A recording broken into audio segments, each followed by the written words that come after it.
Welcome to Strategic Warfare. In modern warfare, the development and deployment of anti-tank weapons are often seen as essential due to the formidable presence of tanks on the battlefield. However, from a strategic, economic, and logistical perspective, anti-tank weapons can be fundamentally inefficient.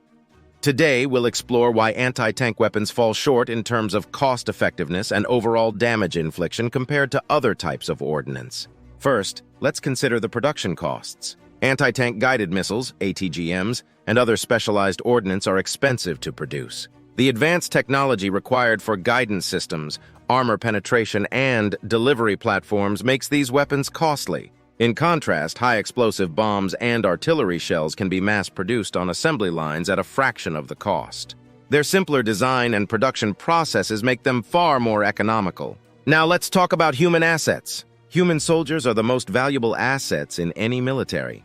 It takes approximately 18 years to mature and train a soldier, along with continuous investment in their training, equipment, and welfare. Losing trained personnel represents a significant loss both economically and strategically. High-explosive ordnance can inflict massive human casualties, thereby severely impacting the enemy's combat effectiveness. The loss of soldiers, particularly experienced ones, is far more damaging than the loss of material assets like tanks. When we look at the efficiency of damage infliction, anti-tank weapons have limitations. Suppose an ATGM has a 50% chance of disabling a tank and, if successful, inflicts one casualty. And if the tank itself has a 70% chance of being repaired and returned to service. This means the overall damage inflicted by the ATGM is relatively low, considering the high cost of the missile. Tanks and other armored vehicles are often repairable, which means the long-term impact of disabling a tank is less significant. The enemy can quickly restore their armored capabilities with minimal resource expenditure. On the other hand, high-explosive ordnance is highly efficient. High-explosive bombs and artillery shells can devastate large areas, killing dozens of infantry and destroying light vehicles and infrastructure in a single strike.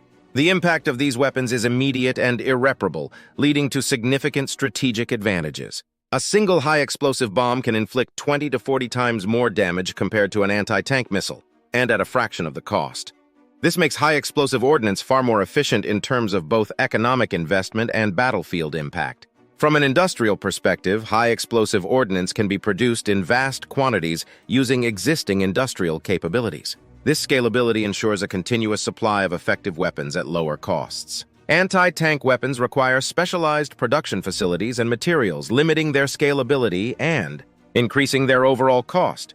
Strategically, allocating resources to produce and deploy high-explosive ordnance maximizes overall firepower and damage potential. In contrast, the high cost and limited impact of anti-tank weapons represent a less efficient use of resources. High-explosive weapons offer greater tactical flexibility, allowing forces to adapt to various battlefield scenarios.